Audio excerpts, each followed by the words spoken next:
It's a great honor to be here to talk about our large-scale methylation studies that we're conducting at deCODE Genetics using nanopore sequencing. For full disclosure, I am an employee of deCODE Genetics, which is a subsidiary of Amgen, and we are based in Reykjavik, Iceland. As we all know by now, the nanopore sequencing works in such a way that they monitor the electrical current as the DNA is put through a protein nanopore, and the signal level event is then translated into DNA or RNA sequences using the base calling algorithm. But for the methylation detections, there are two ways that you can do it. Maybe in the early days, it was usually an additional algorithm that you added on top of the base calling algorithm, such as nanopolis. But now we're also moving more towards having it incorporated into the base calling step. So that's much more efficient, it's nicer for the pipelines, and then the base caller is just trained using the expanded alphabet. So the data that we have at deCODE is about 7,200 whole blood samples sequenced on roughly 9,000 Promethean R9 flow cells. So most of our sequencing, we actually started sequencing in like 2017 and 2018, something like that. So most of our sequencing happened between 2019 and 2022.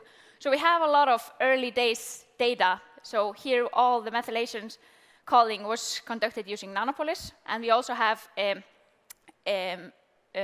some samples sequenced that were methylation called using Guppy, and which later became Dorado as well. And we also have mostly on R9 flow cells. But still, we are also here for this study. We also show some of the R10 flow cells and show how we can see the improvement in that. So for this study, we were using ox bisulfite for validation, and we had about 132 samples that were sequenced from the same blood draw. And we just wanted to validate the data because we got a lot of questions from reviewers about how accurate the methylation calling seems to be. So first we started by looking at the sample-to-sample correlation, and we only have nanopolis data available for this one, but actually the overall methylation levels were very consistent between the two methods, and the difference in the two means was less than 1%, so very consistent. And we also see that the sample-to-sample Pearson correlation is extremely high, and it's over 0.8 for all samples. And especially if you look at for targeted 20-30x or something like that, you have over 0.9. So we see that still between 10 and 20x, I would say we have pretty decent correlation, but definitely over 20-30x, over 30x, you're not reaching a lot more accuracy in the methylation calling. So very consistent first evidence show that. But we also wanted to see if we could see the known behavior of the methylation in the data. And we see the expected bimodal distribution for all 4 data sets. What we also see is that for early days Guppy data, we have the peaks shifted a little bit towards the middle, like you see in the green distribution. But this is actually solved for the more recent versions of the nanopore data using Dorado or Guppy and the R10 flow cells. We also see that we have more CpGs detected than in short-read sequencing. Here it seems like it's much lower for nanopolis, but it's more of how you define methylation being called. So there are some cutoffs that you can set, and it's more dependent on that. There are more or less the same number of CpGs for the two methods. Interestingly, we also see that the lack of methylation within transcription start site is seen for all 4 methylation datasets. But we also see here that the early days data with Guppy is a little bit, it's not reaching as much into the unmethylated states, but this is solved for the recent versions of the data. So this is actually, if you want to dive into a little bit more about how we analyzed our data, you can look at this paper that was published in Genome Biology earlier this year. And just to summarize what we went over, our results from that paper is that CpG methylation calling of nanopore data is highly consistent with ox bisulfite. And we also show in this paper that you can apply some quality filter to even further enhance the accuracy while removing at most 30% of the CpGs. This becomes less and less relevant for recent versions of the data, but it's still, for some projects, this might still be of importance to kind of create a set of CpGs where you're highly confident in the methylation calls. So definitely read the paper, and if you're interested in, or come talk to me about it if you're interested in seeing how we filtered our data. But we also show that the improvement in the base calling algorithm and the flow cell chemistry results in lower error rates, reduced strand bias, and improved methylation calling. So next I want to talk to you a little bit more about our most recent nanopore publication, which is the correlation between CpG methylation and gene expression is driven by sequence variants. And this is a work led by my colleague Ólafur Andri Stefánsson, who is a primary investigator in the methylation, brilliant scientist at Decode. And just for short introduction, genomic regions where adjacent CpGs are unmethylated often correspond to region bound by transcription factors. And CpG methylation of promoter sequences is widely considered to affect gene expression. So our aim is to understand the contribution of sequence variants to CpG methylation and determine the relevance of CpG methylation to gene expression in the context of the sequence variants. So first, we wanted to define those methylation-depleted sequences. So we decided to start by phasing the data, and we took advantage of the fact that they had all individuals had been long-range phased using a method described by Kong et al. In Nature in 2009. So we first phased the SNPs, then we phased the reads based on the information that we get, the parental haplotypes that we get from the SNPs. And we define methylation-depleted sequences as having 3 or more consecutive CpGs unmethylated on at least one haplotype with no more than 500 base pairs apart. So why do we do this? Because we want to capture, by this method, we are actually capturing the known regulatory elements, but we might also be finding rare events of cases where depleted methylation might be of importance in gene regulation. So this way, we identified about 190,000 methylation-depleted sequencing, covering about 83 megabases of the genome. And here it's definitely, the power in our study is definitely we are able to phase the methylation reads, because now we can look at the variation and the methylation at the exact same strand, but not some overall average over the 2 strands. So that's very important that we have long-read sequencing, so we are able to do this accurately. So the first question that we asked, is there a correlation between sequence variants and methylation? So we looked at a set of high-quality sequence variants and looked at 100 kilobases up and downstream of the methylation-depleted sequences and tested against haplotype-specific methylation, just using linear regression, and we adjusted for age, gender, and the 5 principal components that were actually, we show that the blood cell composition is incorporated into this principal component, as well as some other covariates. And we found that out of those methylation-depleted sequences, 31% associated with a sequence variant. And we refer to these variants as allele-specific methylation-QTLs. And we actually see also, by looking at publicly available databases, that ASM-QTLs were enriched among variants that were already known to be part of protein binding, like transcription factor binding sites. So the next question we wanted to ask, is there a correlation between the methylation and the mRNA expression? So we looked at about 900 RNA sequence samples that were drawn from the same blood draw, and we looked at the mRNA isoform expression of genes located 100 kilobases up and downstream from the methylation-depleted sequences, and tested it against haplotype-specific methylation, similarly as I explained before. So there were only 84,000 that were within 100 kilobases of the transcription start site of an mRNA isoform, and out of those, only 1% associated with an mRNA isoforms.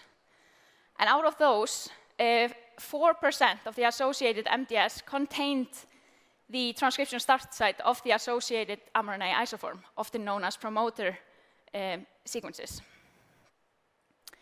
So one of our key findings is that ASM-QTLs dominate in correlation found between methylation-depleted sequences and the mRNA expression, because every one of the methylation-depleted sequences that associated with mRNA isoform also had an ASM-QTL associated with it. So one might assume that this is due to different level of variance in the methylation, but as we show in figure A, it holds for all levels of variance. In figure B, we can also see that the fraction of variance explained in the mRNA expression, explained by the ASM-QTLs, is higher than that of the methylation. And actually, when you account for the effects of ASM-QTLs, there is no residual correlation left between the CpG methylation and the mRNA expression. So, these results suggest that the correlation between CpG methylation and gene expression is largely driven by sequence variants. So what we next wanted to do is see how the ASM-QTLs corresponds to human diversity, and we wanted to see if they are enriched among Jiva signal. So we looked at about 260 human traits, and we find that the ASM-QTLs are 23.2-fold enriched among all traits, but it's even higher for hematological traits, or 46.4-fold. And this we attribute to the fact that we are indeed working with methylation from whole blood. So, and we know that methylation is tissue-specific, so this is not too surprising. But still, it's 6.6-fold enriched among other traits. So it's actually ASM-QTLs are only outshone by protein coding variants, with missense variants of about 99-fold, and loss of function variants of 292-fold. So this overrepresentations among Jiva signals suggests that these ASM-QTLs are likely to be causal variants. So now, by using the methylation, we have identified a set of variants that might be of great importance in understanding some of the diseases that we deal with today. So just an example of how ASM-QTLs can help us understand disease mechanisms better is here we have an example of a variant that associates with type 2 diabetes, which is in strong LD with ASM-QTL, found in association with promoter methylation of PLEC-HM3 gene.